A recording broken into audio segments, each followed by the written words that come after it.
Timun Mas. Pada zaman dahulu kala, hiduplah seorang perempuan tua bernama Mbok Serintil. Dia hidup sebatang kara, tidak punya keluarga. Setiap hari, dia mencari kayu bakar di hutan untuk dijual ke pasar. Uangnya hanya cukup untuk makan sehari-hari. Namun bagi Mbok Serintil, itu sudah lebih dari cukup karena dia hidup seorang diri. Mbok Serintil sering kelelahan karena umurnya yang sudah tua. Siang itu, Mbok Serintil melepas lelah di sebuah batu besar di tengah hutan sambil melamun. Dia menghayal seandainya dia punya seorang anak, tentulah pekerjaannya lebih ringan karena ada yang membantu. Tapi suami saja tidak punya. Bagaimana dia bisa punya anak? Andaikan aku punya anak. Saat Mbok Serintil asik melamun, tiba-tiba raksasa jelek dan bau muncul di hadapannya. Mbok Serintil ketakutan, sampai-sampai dia tidak bisa berdiri. Seluruh tubuhnya bergetar. Dia berpikir jika ajalnya akan segera tiba. Raksasa berkata dengan suara menggelegar, Oi, perempuan tua, aku lapar sekali. Di mana anakmu? Biar aku makan sekarang. Mbok Serintil menjawab dengan suara gemetar. Anak? Aku tidak punya anak. Raksasa itu mendekatkan wajahnya ke arah Mbok Serintil. Bau mulutnya membuat Mbok Serintil ingin muntah. Kamu jangan bohong. Mbok Serintil menggelengkan kepala. Aku tidak bohong. Kalau kamu mau, makan saja aku. Sang raksasa tertawa terbahak-bahak. Aku tidak mau makan kamu. Kamu sudah tua dan peyot, dagingmu pasti tidak enak. Itu pun kalau kamu punya daging. Bisa-bisa gigiku sakit karena menggigit tulang-tulangmu.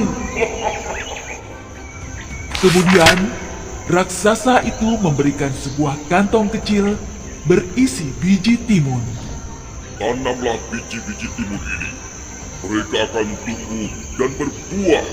Salah satu buahnya akan berwarna emas. Jika sudah masak, petiklah. Di dalam timun itu akan muncul seorang bayi.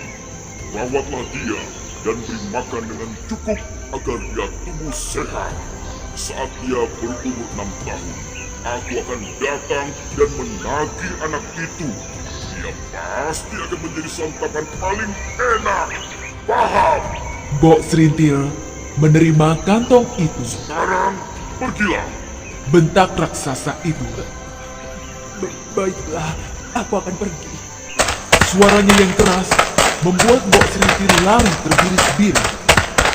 Sesampainya di rumah, Mbok Serintil melaksanakan perintah raksasa. Dia menanam semua biji timun itu di tegalan miliknya yang kecil. Setiap hari, dia menyiram dan merawat kebun timunnya. Seiring waktu, tanamannya tambah subur dan mulai berbuah. Benar apa yang dikatakan raksasa. Salah satu buah dari tanamannya berwarna emas. Mbok Serintil memberi perhatian khusus kepada timun emas itu. Timun-timun itu semakin hari semakin masak. Timun emas itu pun juga tumbuh besar. Sudah waktunya membelah timun itu. Sudah waktunya buat timun ini aku petik. Mbok Serintil akhirnya memetik timun emas itu dan membelahnya dengan hati-hati. Betapa terkejutnya dia karena mendapati seorang bayi perempuan menangis di sana. Wah, seorang bayi perempuan yang cantik. Mbok Serintil senang sekali dan mendekap bayi itu. Dia menamai bayi itu Timun Mas. Timun Mas tumbuh menjadi anak yang sehat, cekatan, dan terampil. Mbok Serintil tidak henti-hentinya bersyukur karena mempunyai anak berbakti seperti Timun Mas. Sini, Mbok, aku bantu. Iya, Timun Mas sayang. Namun, jika dia teringat dengan janjinya dengan raksasa jahat itu, dia menjadi sedih karena sebentar lagi usia Timun Mas hampir 6 tahun. Kekhawatiran Mbok Serintil terbukti. Raksasa datang untuk menagih janji. Untung, saat raksasa datang, Timun Mas sedang pergi ke pasar menjual timun-timun hasil kebun. Mana anakku nenek tua? Aku sudah tidak sabar ingin memakannya. Mbok Serintil berusaha menenangkan raksasa itu. Dia berkata padanya, Hai raksasa, Timun Mas masih kecil. Belumlah enak dagingnya. Datanglah 2 tahun lagi. Pastilah dia akan jadi santapan yang lezat. raksasa itu setuju dan berjanji akan datang 2 tahun lagi. Baiklah, awas ya. Aku akan kembali 2 tahun lagi.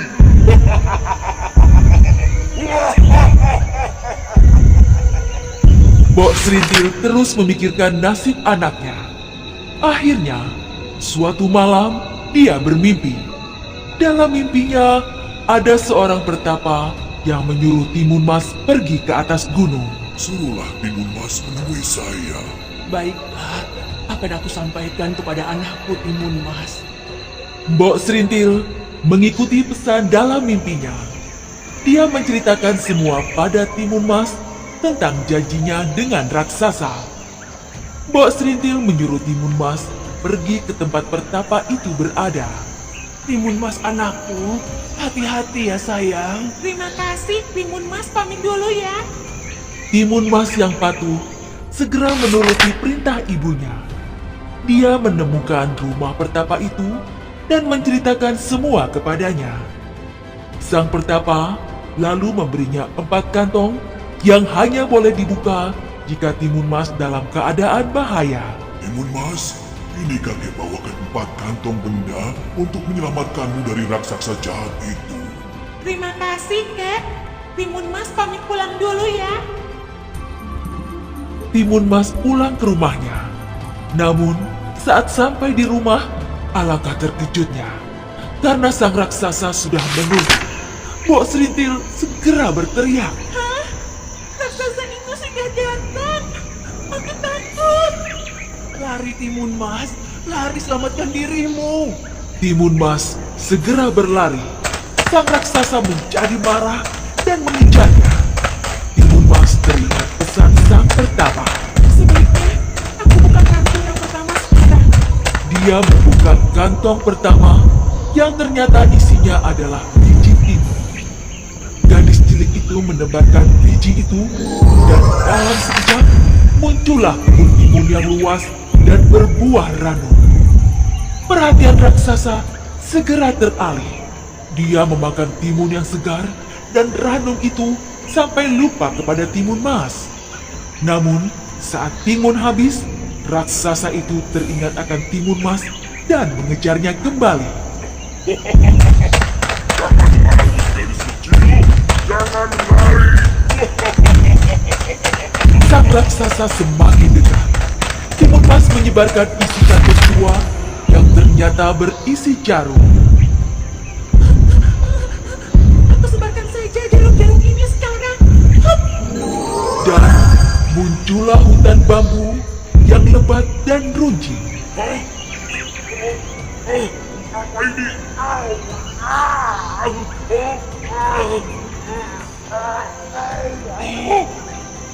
Timun Mas gelisah karena raksasa berhasil menyusulnya. Bagaimana ini? Raksasa itu semakin dekat. Sebaiknya aku buka kantong yang ketiga. Timun Mas menyebarkan isi kantong ketiga yang berisi garam. Dalam sekejap, muncullah lautan luas. Sang raksasa berusaha berenang dengan cepat. Kaki-kakinya yang terkena bambu terasa perih. Tapi itu tidak menyurutkan tekadnya mengejar Timun Mas.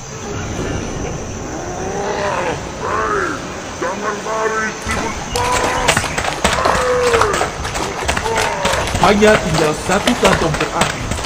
Dan sang raksasa baru saja keluar dari laut. Dalam hati Timun Mas, dia menangis dan memohon pada Tuhan untuk melindunginya. Ya Tuhan, tolong lindungi aku. Dia pun menaburkan isi kantong terakhir yang berisi terasi. Dalam sekejap, muncul lautan lumpur ganas. Sang raksasa yang sudah sangat marah tidak menyadari bahayanya. Dia terjun ke dalam laut lumpur ganas dan segera tenggelam. Ya Tuhan, terima kasih telah menyelamatkan aku dari raksasa jahat itu. Timun Mas kembali ke rumah dan Bok Serintil menyambutnya dengan tangisan bahagia.